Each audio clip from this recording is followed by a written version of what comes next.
You're listening to the Stock Day Podcast. On today's show, my guest is President and Chief Operating Officer David Bradford of Deep Green Waste and Recycling, Inc.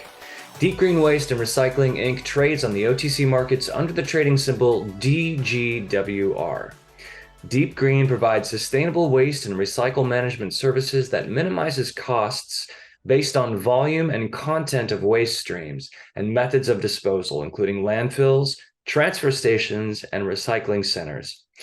Mr. Bradford brings 3 decades of successful customer-based operating experience to the team, as well as many years of participation, guidance, and oversight in numerous debt and equity financings, acquisitions, and strategic restructuring. David, thanks so much for joining me on the podcast. Well, thanks for having me. Absolutely. It's a pleasure to have you. So I'd like to get started with a little background information from you, if I may, please. Tell us a little bit about Deep Green's evolution from environmental services to waste brokerage, and then, maybe help me and the audience understand the difference between waste brokerage and environmental services. Oh, sure. Well, Deep Green has historically, up until 2021, been a managed service or a waste brokerage company for large commercial clients, designing waste programs for them, and then negotiating, providing end user debris removal services.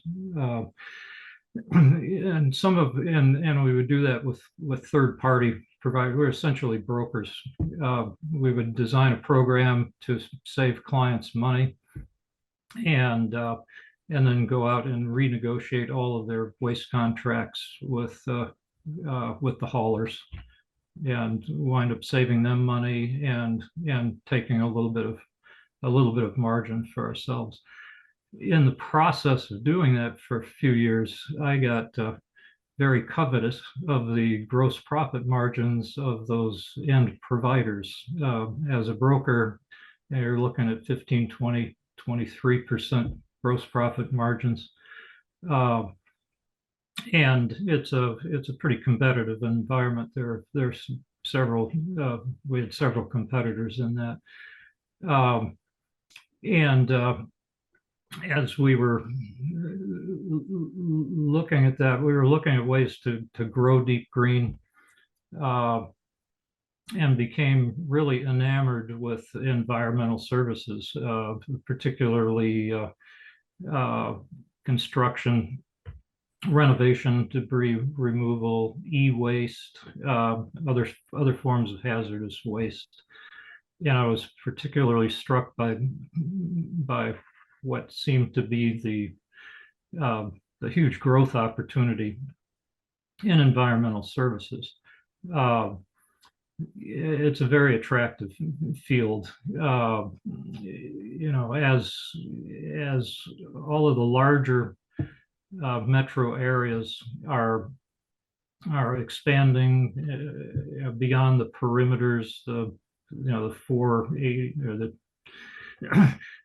all of those loops of interstates that go around the cities. A lot of new construction through the 80s and 90s, new facilities. And then the phenomenon at the turn of the century was reclaiming all of those downtown structures and repurposing them, and gutting them and turning them into multi-use, retail on the bottom, multifamily on the top. Hospitals were gobbling up a lot of that infrastructure, and anything that has to be renovated or rebuilt or repurposed or even demolished. Most of that intercity infrastructure was built in the 1950s, 1960s. It's full of asbestos, lead, things that provide a great opportunity for an environmental services company to take advantage of. So we were very intrigued about that. The companies that we were using were they were always busy. They had exceptionally high gross profit margins, and they were always in demand. And so as a result, after considerable research and vetting all kinds of opportunities, we decided to focus on that and kind of change the focus of the company overall, particularly with asbestos, lead, and its ancillaries, mold, radon. Radon has become a pretty good thing for us. So, it just made it made perfect sense of the very high gross profit. It's a fragmented industry for a lot of smaller companies. Those are mostly family owned. They're always in transition. Mm. And that, as a consolidation model, I was previously in telecommunications and spent a lot of time in secondary, tertiary markets and cable television and terrestrial internet infrastructure. And it models out like that as a consolidation model. So we made our first acquisition in late 2021, and that was Lyle Environmental.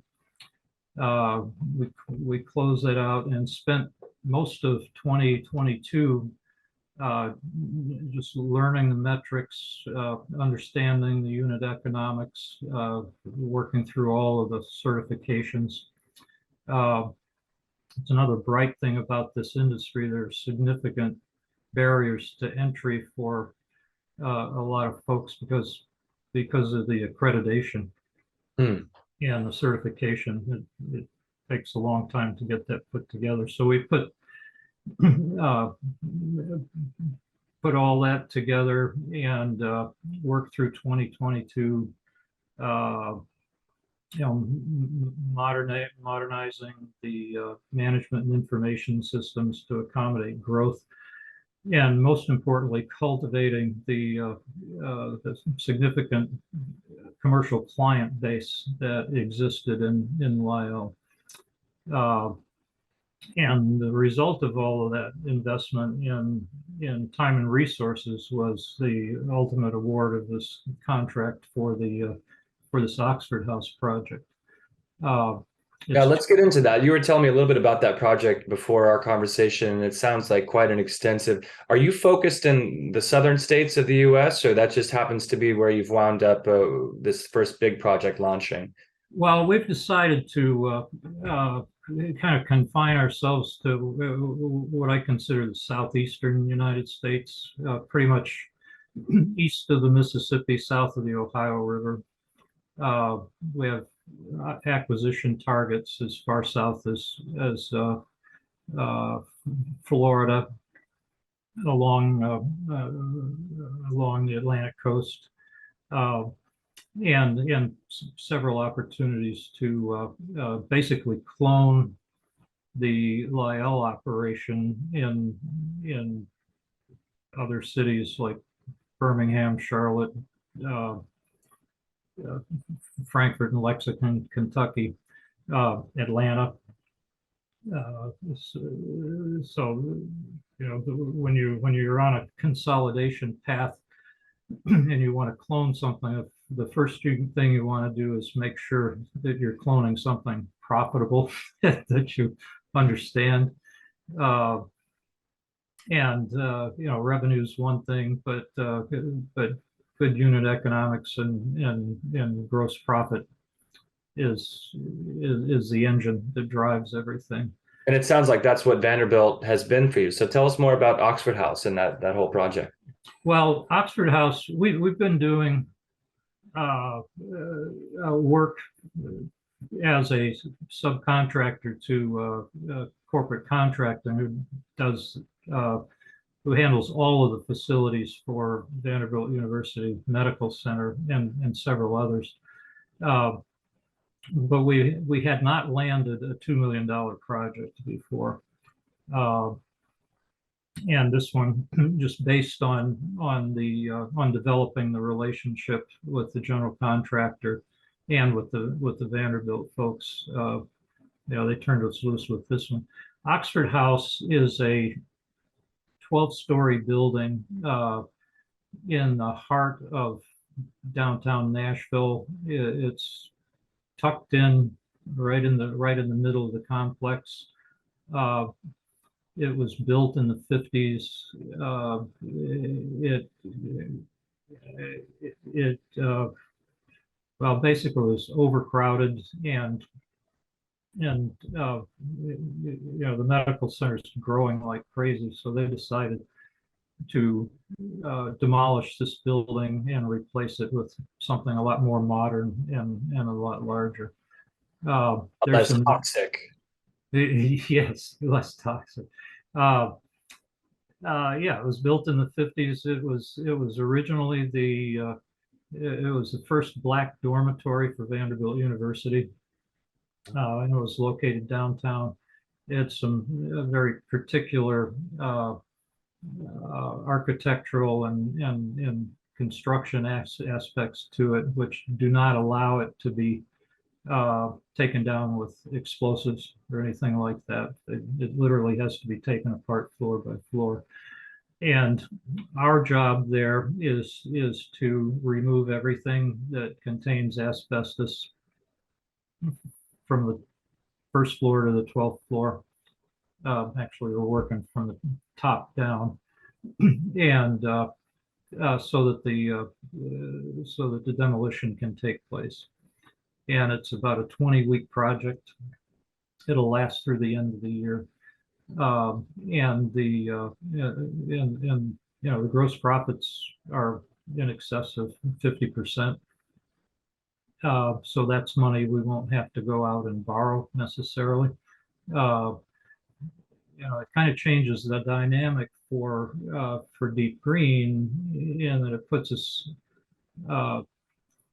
in a situation where we don't necessarily have to use convertible notes or any of the dilutive instruments that we had to suffer through in the early going. So we'll have a war chest that we can really leverage to expand the horizons of the Lyell market, as well as put into place some of the cloning that we want to do. So the Vanderbilt project was really the kind of like signaling that you had arrived. It was the largest feather in the company cap to date, and then so that's propelling all the forward growth considerations from here. Yeah, that's correct. We've had $100,000, $200,000 projects, but we had not had a $2 million project to work with so far. And you had already scaled the company through the waste brokerage services to be prepared, and then it was an acquisition of Lyell, correct? That's correct? Yeah. Okay. Yeah. And you're looking at other companies as well in that space. So the team is headquartered in the Southeast United States as well. You're in the Atlanta area. Yes, I spend about half my time in the Nashville area. It's a 3-hour drive basically from here. And our chairman is located in South Carolina. He's only a couple hours away as well. So we're on site and present, and we want to expand into the Atlanta market as well. So if someone chose to track your company or to hang with, invest, and be kept aware of your progress, what might they expect in the next 6, 12 months, 24, 48 months? Like how are you planning out your plan of attack going forth here? Well,